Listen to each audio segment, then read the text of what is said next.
নমস্কার। যুক্তি তর্ক সঙ্গে অর্কই আপনাদের স্বাগত। আপনাদের সঙ্গে আমি অর্কপ্রভ সরকার। 9 জুলাই শিল্প ধর্মঘট। তা ফি বছরই এরকম একটা শিল্প ধর্মঘটের ডাক দেয় বামপন্থী ট্রেড ইউনিয়ন, সঙ্গে অন্যান্য ট্রেড ইউনিয়নও থাকে। তাদের দাবি দেওয়াগুলো যে অযৌক্তিক সেটা কিন্তু একবারেও নয়। দাবি দেওয়াগুলো খুবই যৌক্তিক, কিন্তু দাবি দেওয়া আদায় করতে গেলে বহু ব্যবহারে জীর্ণ এই বন্ধ নামক যে পদ্ধতি, সেই পদ্ধতিটা কিন্তু আর কাজে দেয় না। সাধারণ মানুষ কিন্তু তিতিবিরক্ত হয়। একে ঘোর বর্ষা, তার মধ্যে বাস ট্রাম চলছে না, কম চলছে, আবার সরকার বলেছে সরকারি কর্মচারীদের হাজিরা দিতেই হবে। সাধারণ মানুষকে নাকাল করে কোনো ধরনের আন্দোলন সফল হয় না। এগুলো হচ্ছে আন্দোলনের নামে খেলা। ক্রমশ অপ্রাসঙ্গিক বামেরা নিজেদের জানান দিতে চায়, কেউ কেউ গ্রেপ্তার বরণ করে, টিভি ক্যামেরার সামনে উচ্চকিতে নানা রকম স্লোগান দেয়, দেখাতে চায় তারা কত বড় বিপ্লবী। আসলে তারা কিন্তু ওই সমাজ মাধ্যমে লাল ফৌজ, বাস্তবের মাটিতে ফেরারি ফৌজ। যাই হোক, তো ওই ডায়লগ আছে না, ইয়ে ডর মুঝে আচ্ছা লাগা, একটা সিনেমার ডায়লগ, খুব পপুলার হয়েছে।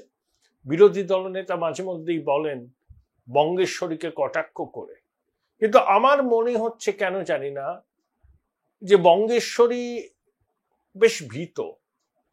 কারণ একটা রাজবংশী সম্প্রদায়ের একজন মানুষের নামে আসামের ফরেনার্স ট্রাইব্যুনাল থেকে একটা চিঠি এসছে বা নোটিশ এসছে যে তুমি তোমার নাগরিকত্বের সপক্ষে প্রমাণ দাখিল করো। ব্যাস, রে রে করে নেমে উঠেছে তৃণমূল। এই দেখো, প্রান্তিক বঞ্চিত সংখ্যালঘুদের এনআরসি করে দেশ ত্যাগ করতে বাধ্য করছে বিজেপি। আসাম সরকারের কোনো এখতিয়ার আছে এই রাজ্যে এনআরসি করার? আসলে এনআরসি এখন হচ্ছে না। আর কোচ রাজবংশী সম্প্রদায়কে এনআরসির আওতা থেকেই বাদ দেওয়া হয়েছে, এটা ঘোষিত। কিন্তু ওই একটা কিছু যদি সামনে পায় তৃণমূল কংগ্রেস, সেটা নিয়ে রে রে রে রে রে রে করে নেমে পড়ে। আসলে কি বলবো, বিভ্রান্তি তৈরি করা। রাজবংশী সম্প্রদায়ের মধ্যে বিজেপির যথেষ্ট জনভিত্তি আছে। ওই কুচবিহার, জলপাইগুড়ি, আলিপুরদুয়ার অঞ্চলে বিজেপি সাংগঠনিকভাবে শক্তিশালী। লোকসভা নির্বাচনে তারা কুচবিহার ছাড়া জিতেছে, তো উত্তরবঙ্গের 8টার মধ্যে 6টা তো তারা জিতেছে। তো এখন 54টা বিধানসভা কেন্দ্র আছে। আগের বারও সেখানে 30টা আসন পেয়েছিল বিজেপি। এবারও যাতে বিজেপির আসন সংখ্যাকে কমিয়ে তৃণমূলের আসন সংখ্যা বাড়ানো যায়, সেই জন্যই আগে ভাগে নানাবিধ উপায় অবলম্বন করবার চেষ্টা করছে তৃণমূল কংগ্রেস। কিন্তু যেভাবে মুখ্যমন্ত্রী এক্স স্যান্ডেলে বার্তা দিলেন, তাতে আমার মনে হচ্ছে যেন খড়কুটো আঁকড়ে ধরতে চাইছে শাসক দল। আসলে কোনো কিছুই তো তাদের পক্ষে যাচ্ছে না। চিহ্নিত দাগিরা যাতে এসএসসির পরীক্ষায় বসতে পারে, সেজন্য এসএসসি রাজ্য সরকার একযোগে আদালতের দ্বারস্থ হয়েছে, যেখানে সুপ্রিম কোর্ট বলেছে একেবারে চিহ্নিত দাগিদের বেতন ফেরত দিতে হবে, তারা পরীক্ষায় বসতে পারবে না। তখন এসএসসি আর রাজ্য সরকার বলছে কোথায় সুপ্রিম কোর্টে এরকম নির্দেশে তো এরকম বলা নেই। সৌগত ভট্টাচার্য মাননীয় বিচারক রাজ্য সরকারের দাবি মতো স্থগিতাদেশ দেননি, চ্যালেঞ্জ করে ডিভিশন বেঞ্চে এ সুপ্রিম কোর্ট অব্দি যাবে। কারণ দাগিদের কাছ থেকে তো টাকা নিয়েছে তৃণমূলের নেতারা।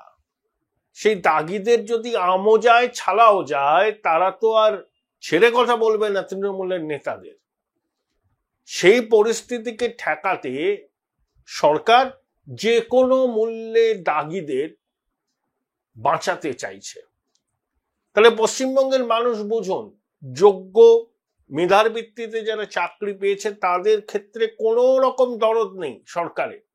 শুধুমাত্র তৃণমূলের নেতাদের যারা টাকা দিয়েছেন তাদেরকে দুধে ভাতে রাখবার জন্য যা করার তা তারা করবে।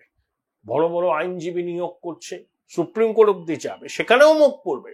কারণ সুপ্রিম কোর্ট স্পষ্ট বলে দিয়েছে যে একেবারে চিহ্নিত দাগি তাদের বেতন ফেরত দিতে হবে, তারা পরীক্ষায় বসার সুযোগ পাবে না। তাও রাজ্য সরকার যাচ্ছে। আবার দেখুন টিভি চ্যানেলের পাতায় খবরের কাগজ খুললে কি দেখা যাচ্ছে, এখন অনেক ভাইপো গ্যাং তাদের সব এক্সপোজ হচ্ছে। কেউ সোনারপুর কলেজে 44 বছর বয়সের ছাত্র নেতা, সেটা 18-19 বছর বয়সী মেয়েকে দিয়ে মাথা টেপাচ্ছে, বলছে নাকি এটা এআই ম্যানুফ্যাকচার ভিডিও। জানি না। শুভেন্দু 50 জন ভাইপো গ্যাং, ওর বাসায় ভাইপো গ্যাং এর সদস্যদের নাম বলেছেন, যারা ক্যাজুয়াল হিসাবে ঢুকেছিল তারপরে পার্মানেন্ট হয়েছে। শুভেন্দুর অভিযোগ এদের মাধ্যমে টাকা তোলা হয় এবং সেই টাকাটা ভাইপোর কাছে পৌঁছে যায়, এটা ওর অভিযোগ। শুভেন্দু বলেছে এ তো পায়লা ঝাঁকিয়ে আরো 1000 জনের নাম পরিচয় সে প্রকাশ করে দেবে। শিক্ষাটা তো একেবারে মায়ের ভোগে পাঠিয়ে দিয়েছে। শিল্প নেই, আবার বলছে শিল্প কনক্লেভ করবে। 7 বছর ধরে বেঙ্গল গ্লোবাল বিজনেস সামিটে 19 লক্ষ কোটি টাকার বিনিয়োগের প্রস্তাব এসছে। ক টাকা ইমপ্লিমেন্ট হয়েছে ভাই, কটা কর্মসংস্থান হয়েছে তার তথ্যটা দিন, পরিসংখ্যানটা দিন। মুখের কথায় অনেক বিনিয়োগ আসে, বাস্তবে কতটা বিনিয়োগ হয়েছে, কলকারখানা কত হয়েছে। মাননীয়রা হাসি মুখের ছবি তো বেশি খুব একটা দেখি না খবরের কাগজে যে কলকারখানার উদ্বোধন করছেন। এই নির্বাচন আসছে, আবার একটা ধাপ্পা দেওয়ার চেষ্টা।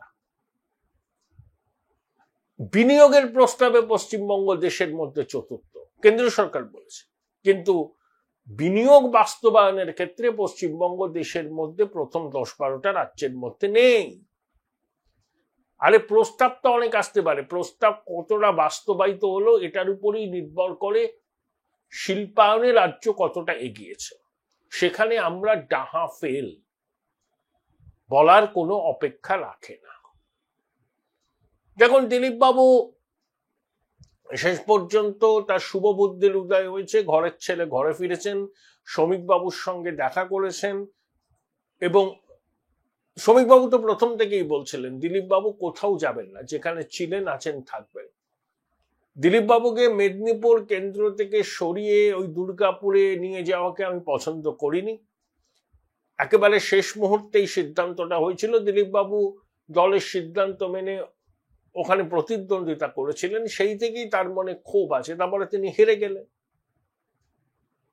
তবে দিলীপ বাবু ওই পুরীর জগন্নাথ মন্দির ও সাংস্কৃতিক কেন্দ্রের উদ্বোধনী অনুষ্ঠানে গিয়ে আমার মনে হয় যে ঠিক কাজ করেননি। তিনি পরে যেতে পারতেন, ধর্মস্থানে কেন যাবেন না? কারো কি ঠেকা নেওয়া আছে যে তার ধর্মস্থান? সবাই যেতে পারে। কিন্তু রাজ্যে যখন বিজেপির কর্মী সমর্থকরা আক্রান্ত হচ্ছে, তখন মমতা বন্দ্যোপাধ্যায়ের সঙ্গে দিলীপ বাবুর হাসি মুখের ছবি, অন্তরঙ্গতার ছবি, এটা বিজেপির কর্মী সমর্থকদের কাছে ভালো বার্তা যায়নি। এমনকি সংঘও তো অসন্তুষ্ট হয়েছে এবং সেই জন্য দিলীপ বাবুকে কোনো অনুষ্ঠানে ডাকাও হতো না। আর দিলীপ বাবু যদি তৃণমূলে যোগ দিতেন, দিলীপ বাবুর যতটুকু বিশ্বাসযোগ্যতা আছে সেই বিশ্বাসযোগ্যতাটুকু থাকতো না। দিলীপ বাবু সাংগঠনিক নেতা, তার আমলে তার টিমের সময় বিজেপির ফল ভালো হয়েছিল, কর্মী সমর্থকদের পাশে থাকেন, রাস্তাতে থাকেন, তার সেই অর্থে কোনো ভ্যানিটি নেই। আমার মনে হয় দিলীপ বাবু আবার পুরনো ফর্মে ফিরবেন এবং 26-এর নির্বাচনের আগে শ্রমিক বাবু, শুভেন্দু বাবু, সুকান্ত বাবু, দিলীপ বাবু, যারা বিজেপির পরিচিত মুখ এই রাজ্যে, তারা একসঙ্গে কাঁধে কাঁধ মিলিয়ে লড়াই করবেন। তৃণমূল আশা করেছিল যে সোমেন মিত্রর মতো দিলীপ ঘোষও শেষ পর্যন্ত তৃণমূলে যোগ দেবে এবং তখন দিলীপ বাবুকে তারা ডাম্প করে দেবে। যে চরিত্রগুলো সোমেন বাবুকে কংগ্রেস ছেড়ে তৃণমূলে যেতে কার্যত বাধ্য করেছিল, সোমেন বাবুর সহধর্মিনীর উপর চাপ তৈরি করে, সেই চরিত্রগুলোই এবার সক্রিয় হয়েছিল যে দিলীপ বাবুকে তৃণমূলে নিয়ে যেতে। তৃণমূলে গেলে পরে দিলীপ বাবুর যা প্রাসঙ্গিকতা আছে এখনো, সেই প্রাসঙ্গিকতা থাকতো না। যারা যারা বিজেপি ছেড়ে তৃণমূলে গিয়েছেন তাদের অবস্থাটা এখন দেখুন। তারা আগে কি ছিলেন, এখন কি হয়েছে। কেউ কেউ মন্ত্রী হয়েছেন, কোনো মানে ভূমিকাই নেই, সব ল্যাম্পপোস্টের মতো। আর দিলীপবাবু বিজেপির রাজ্য সভাপতি ছিলেন, এখনো পর্যন্ত সফলতম। তার এই বিলম্বিত বোধোদয়কে সাধুবাদ জানায়। এবং শ্রমিকবাবু যেহেতু আদি বিজেপির, সবাইকে নিয়ে তিনি চলতে চাইছেন, সেই জন্যই তিনি বার্তাটা দিয়েছেন। এবং তিনি কি বলেছেন, যে যারা ঘাম রক্ত ঝরিয়ে অনেক স্যাক্রিফাইস করে তৃণমূলটা করেছিলেন, 11 সালে পালা বদল হয়েছিল, তাদের কিন্তু আর তৃণমূলের প্রথম সারিতে দেখা যায় না। তৃণমূলের প্রথম সারিতে আছে যারা, তারা সব ভুঁইফোর, কিছু ভাইপো ব্রিগেড, কিছু 11 সালের পরে লাইমলাইটে আসা। তৃণমূলের পুরনো কর্মীরা, নেতারা কোথায়? তারা দেখেন, পাড়ায় দেখেন, দলের অফিসে দেখেন, দলের সামনের সারিতে দেখেন, তাদের স্যাক্রিফাইস কিন্তু কম নয়। তাদের ঘাম রক্তের বিনিময়ে কিন্তু তৃণমূল 2011 ক্ষমতায় এসেছিল। তারা এখন প্রাক্তজন। শ্রমিকবাবু তাদেরও বার্তা দিয়েছেন। বাম কংগ্রেসকে তো তিনি লাগাতার বার্তা দিয়েছেন এবং পশ্চিমবঙ্গের সাধারণ মানুষকে বলছেন যে রাজ্য বাঁচাতে এগিয়ে আসুন। এখানেই আমার বাম কংগ্রেসের সমর্থকদের উদ্দেশ্যে কয়েকটা কথা। দেখুন, আপনাদের আদর্শ থাকতেই পারে, প্রত্যেকটা রাজনৈতিক দলের একটা আদর্শ থাকে, ব্যতিক্রম তৃণমূল। ওদের একটাই আদর্শ, এলোমেলো করে দেমা লুটে পুটে খাই। বামেদের আদর্শ আছে, কংগ্রেসের আদর্শ আছে, বিজেপির আদর্শ আছে। কিন্তু 4 দশকে চিয়াং কাই শেক এবং মাও জেদং তো হাত মিলিয়েছিলেন জাপানি আগ্রাসনের বিরুদ্ধে। সম্পূর্ণ 2 মেরুতে থাকা 2 ব্যক্তিত্ব হাত মিলিয়েছিলেন পরিস্থিতির বাধ্যবাধকতার জন্য। 77-এর নির্বাচনে জয়প্রকাশ নারায়ণের আহ্বানে জনসংঘ, বামপন্থীরা, জনতা পার্টি মানে সমাজবাদী সবাই একজোট হয়েছিল। হননি কি? হয়েছিলেন। তাহলে কখনো প্রয়োজন হয়, সময়ের প্রয়োজনে, যে ওইসব ছুতমারগুলোকে দূরে সরিয়ে রেখে রাজ্যের স্বার্থে, রাজ্যের মানুষের আকাঙ্ক্ষাকে বাস্তব করার জন্য একটা ব্রড বেস অ্যালায়েন্স করা প্রয়োজন। কিন্তু না, বামপন্থীরা তো করবেন না। বামপন্থীরা লাল ঝান্ডাকে উড্ডীন রাখবেন, তৃণমূলকে সমর্থন করবেন বকলমে ঘুরিয়ে। ওদের সবকিছুই ঘুরিয়ে, ওরা কৌশল পার্টি না। কিন্তু সুজন, সেলিম, শতরূপ, এরা যাই বলুন না কেন, বামপন্থী কর্মী সমর্থকরা এবার ওদের কথা শুনবে না। ওরা বলে আমাদের সমদূরত্ব, বিজেপি হচ্ছে আমাদের প্রধান প্রতিপক্ষ, বিজেপির বিরুদ্ধে আমাদের লড়াই চলছে, চলবে, এর সঙ্গে কোনো সমঝোতা নেই। খুব ভালো। আচ্ছা, পশ্চিমবঙ্গে বিজেপি বিরোধী লড়াইটা কে করছে? মানুষ কাকে মনে করছে? তৃণমূল করছে। আপনি তার মধ্যে বলতে পারেন তৃণমূল বিজেপির soft ally, B team, setting, এইসব বস্তা পচা কথার তো কোনো মানে নেই। পশ্চিমবঙ্গের মানুষ দেখছে তো, ধর্মীয় সংখ্যালঘুরা তো দেখছে তৃণমূল বিজেপি বিরোধী লড়াইটা করছে। এবং আইএনডিআই জোটের শরিক দলগুলোও মনে করে যে তৃণমূলের কাছে বিজেপি জব্দ হয়েছে। তাহলে আপনাদের যদি বিজেপি বিরোধী লড়াই করাটাই অগ্রাধিকার হয়, তাহলে তৃণমূলের ছাতার তলায় চলে যান, অসুবিধা কি? তাহলে তো বিজেপি বিরোধী ভোট ভাগ হবে না। আরে ফিশ ফ্রাই তো খেয়েছিলেন নবান্নে গিয়ে সূর্যবাবু, বিমানবাবু, আরেকবার খান, বলুন যে বিজেপি এখন পশ্চিমবঙ্গে বিজেপি আগ্রাসন শুরু করেছে, ধর্মের ভিত্তিতে বিভাজন করছে, ওরা এনআরসি চালু করবে, ভোটার তালিকা থেকে প্রান্তিক মানুষ, পরিযায়ী শ্রমিকদের বাদ দিতে চাইছে। বাংলার উপর এই আগ্রাসন আমরা মেনে নেব না। বিজেপি বিরোধী সব শক্তি একজোট হয়। আরে তৃণমূল তো এই রাজ্যে বিজেপি বিরোধী বৃহৎ শক্তি, তাদের সঙ্গে হাত মেলা। Join Indian Institute of Hotel Management now. Right choice, right decision. বলুন মমতা বন্দ্যোপাধ্যায়কে যে আমরা বিজেপি বিরোধী যে লড়াই, সেই লড়াইয়ে আপনার সঙ্গী, আপনি আমাদের অ্যাকোমোডেট করুন। আরে কংগ্রেসকে ছেড়ে দিন, কংগ্রেস তো ঝোলের লাউ অম্বলের কদু। কংগ্রেসের অনেক কিছু অংশ আছেন যারা নেতৃত্বানীয়, তারা খুব দুর্বল মমতা বন্দ্যোপাধ্যায়ের প্রতি। শুভঙ্কর খুব ভালো ছেলে উনি, কিন্তু শুভঙ্কর তো আর অধীর চৌধুরী নয়, সেই গাটসও নেই। যে কোনো ভাবে যদি একবার একটা বিধায়ক হওয়া যায়, সরকার যদি আসে, তাহলে কংগ্রেসের পক্ষ থেকে মন্ত্রিসভায় যাওয়া যায়।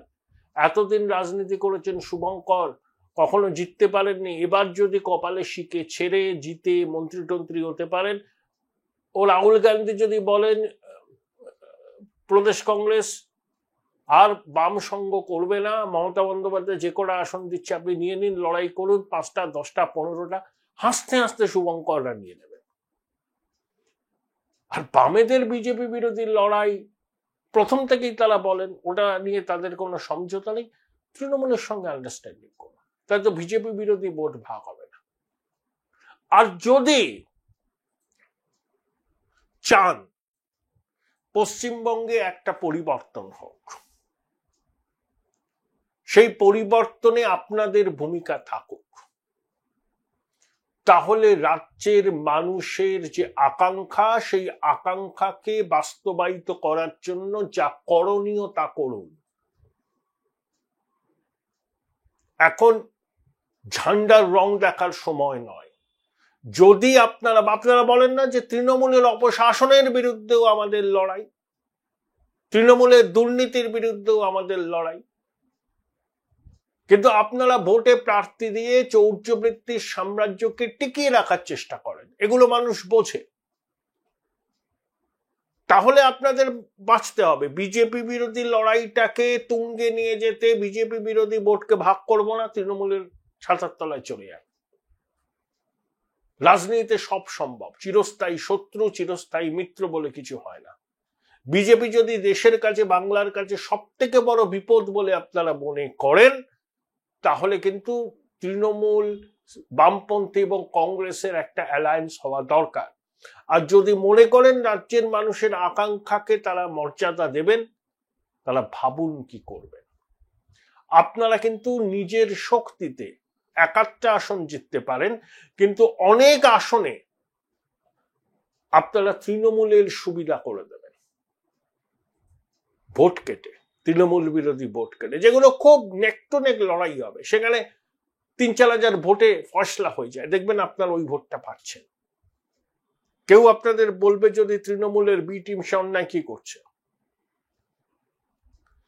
আর এটাও যদি আপনাদের মনোপুত না হয়, সাংবাদিক সুমন চট্টোপাধ্যায় খুব ভালো বলেছেন, ভোটেই লড়বেন না, 5টা বছর বাদ দিন।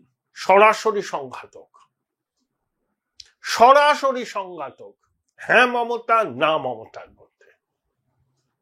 ভাবের ঘরে চুরি করবেন না। আপনারা পশ্চিমবঙ্গের মানুষের আশা আকাঙ্ক্ষার কে যদি খুন করেন, আপনাদের এই ছুতমার্গের জন্য পশ্চিমবঙ্গের মানুষ আপনাদের ক্ষমা করবে না। ওই 5%টা 1% গিয়ে দাঁড়াবে, দেখে নেবেন। আবার যদি মনে করেন না না বিজেপি বিরোধী লড়াইটাই আমাদের প্রায়োরিটি, তৃণমূলের সঙ্গে যান, তাহলে বিজেপি বিরোধী ভোট ভাগ হবে না। একটা সিদ্ধান্তে আপনাদের পৌঁছতে হবে।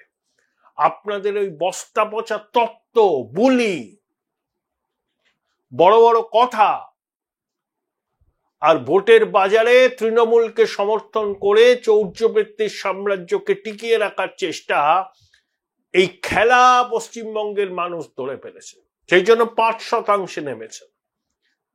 এবার ওই খেলা খেললে 1% নামবেন, চ্যালেঞ্জ করলাম, 1% নামবেন। Enough is enough. খালি বড় বড় বাতেলা, বাস্তবে অস্তিত্ব নেই,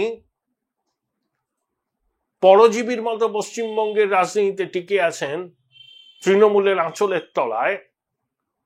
ডিলটা কি কমরেড, ডিলটা কি? কি ডিল করেছেন আপনারা শাসক দলের সঙ্গে?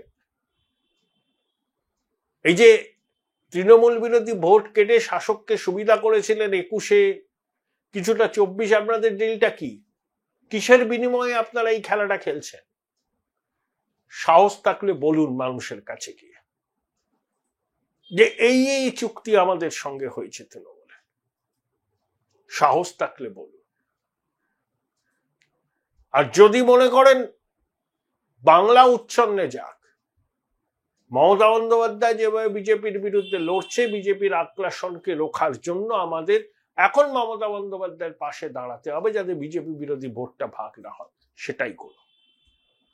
পশ্চিমবাংলার মানুষের সঙ্গে দয়া করে প্রতারণা করবেন না আপনাদের ওই নানাবিধ তত্ত্ব কথার মোড়কে।